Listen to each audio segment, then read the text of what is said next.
And a very good day to you CIS 297 Capstone students. Today, I'm going to do a quick demo on how you're going to create your own virtual machine utilizing Windows 10 as the operating system. So you've been given a local administrator username and password to log into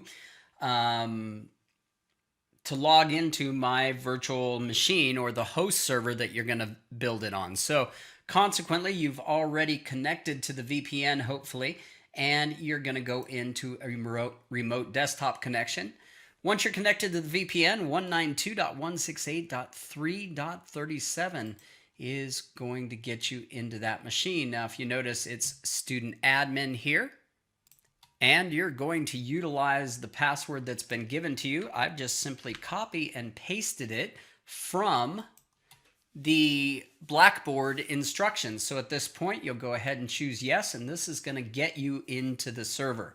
Okay, so there's student admin. Just wait patiently here, and it will log you in. Once logged in, we'll go ahead and close this. We are utilizing, I'm going to show you around this physical server. So you're accessing a physical server. The server is MIMHPV-ST0001. So basically this is master IT in minutes, Hyper-V server, and it's going to be the host server. So that's what we're looking at here, the virtual host server. At this point, just to give you a look around, we've got 128 gigabytes of RAM here. We've got close to 4.5 terabytes of disk space, and we're running two AMD 12-core processors, and the operating system has been upgraded to Microsoft Windows Server 2019 Data Center Edition. Okay, it's got an Asus Tech Computer motherboard. There's the motherboard information. What you're going to do is you're going to go into Tools, you're going to go into Hyper-V, and you're going to utilize the settings that I'm going to explain, not the settings that I'm necessarily going to use for this video. I want this video to run quickly. So what I'm going to do, let me maximize this so we can see. And what we'll see is that there's a lot of virtual machines here. A lot should be off. You might even see some of your fellow students' virtual machines already created. I'm going to right click over here and choose Virtual Machine. Now, you should already know how to do this process from the Windows Client course if you took that.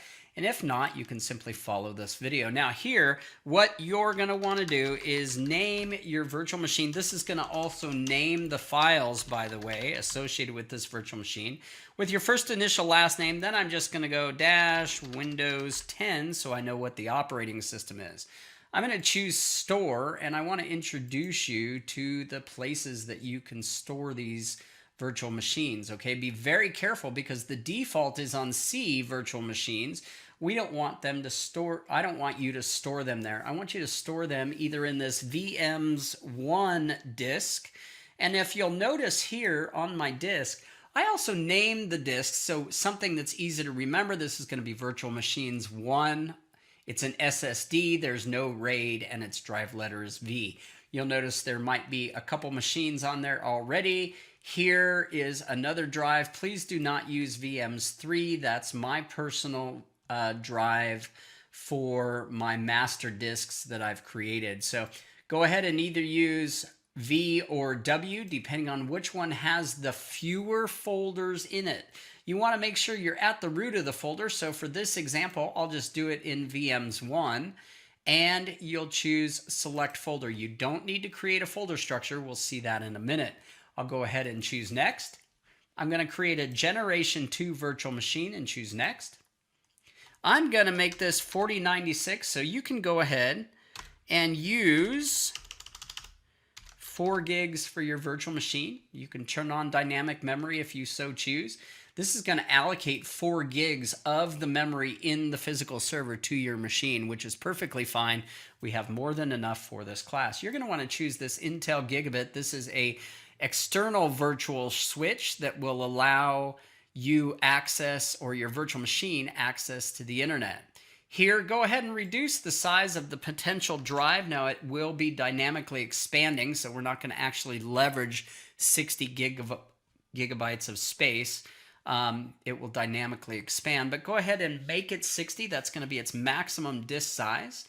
At this point, install an operating system. You are going to go out and browse out to the C drive. You're going to find software installation files. And to make this easier on you, I have downloaded in this folder Windows 10 Test ISO latest build with Dream Key.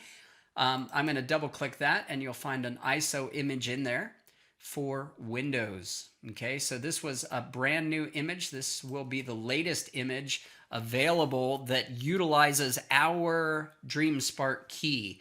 That way you don't have to spend hours installing updates like you might had to have done in the Windows Client class. At that point, go ahead and choose Next and choose Finish. Now, folks, I want you to stay with a single virtual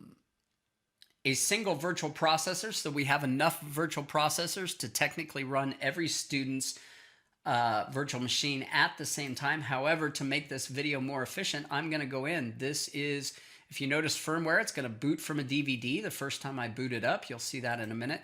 I'm going to go ahead, though, and change these processors. I'm going to shut this machine down, but I'm going to utilize 4 virtual processors. I have my hard drive here. I can see my network adapter. I'm going to go ahead and apply and say okay. So go in, look at those real quick. Now, here's the key, folks. You got to be really quick with this. Double click will fire up the machine. You're going to go ahead and start it, and you're going to want to very quickly hit the any key. Now, if you notice, I missed it. So what I'll do if you miss it is hit Control-Alt-Delete, wait real quick, hit that key, and it will start up the Hyper-V virtual machine and start installing the files. Now, I'm going to pause this video throughout as it takes a minute or two to do these so that you don't have to watch this whole video watching me install the operating system. Okay? Now, if you notice, it will go ahead and start up. We're going to choose Next past this. We're going to choose Install Now. And we're going to utilize that DreamSpark lab key that was given to you. Folks, please only use this key in this lab and in the lab environment, okay? Microsoft will notice if you use the key outside of the lab environment, and they will cancel the key, so please don't do that to other students. At this point, you'll go ahead and put in the key. I'm going to pause while I do that, so it's not part of this video. Once we get past the key, we're going to go ahead and accept the license terms and choose Next. I'm going to choose Custom Install, and I will see that virtual hard disk that I created. I'm going to click on that and choose Next. It's going to install and partition that drive for my Windows 10 operating system.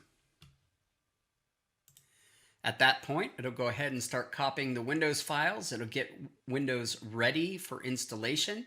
Install features, updates, finish up, and automatically reboot. So I'm going to go ahead and pause until it completes that and reboots. So as you can see, it's all done with that process. It's going to go ahead and restart the server automatically. Now for this next part, just be patient. Remember that the server is going to restart itself. It's going to do some installations. Just simply be patient when it says just a moment. At this point, you'll be asked to accept the region, etc. I'm going to go ahead and pause while I do this. Most of you have installed Windows 10. Just do the basic prompts. Get to where you need to enter your default admin password. Go ahead and enter that and restart the computer. So real quick though, as you create the account, I'm going to go ahead and say join a domain. I'm not going to use my online account. Okay, I don't want to use that. So I'm going to create a local account that I can use to log into the machine.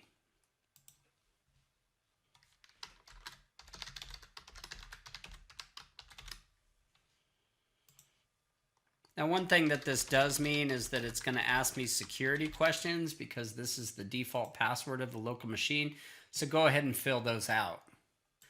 Once you create that user account, it'll go out, set up the local profile, do all that it needs to do, and bring you to a login screen.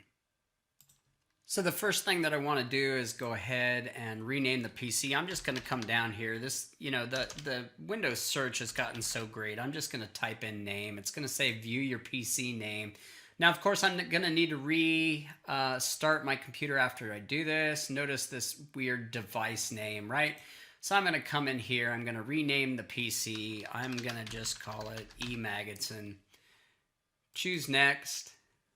It'll name the PC. It'll then want to do a restart, which I'll do. At that point, once I restart the computer, I'm going to go in and install all the updates. Now remember, this may take a multiple cycle to do. So you're going to want to install the updates. I'm going to go ahead and pause while I run through the couple cycles to install all the updates.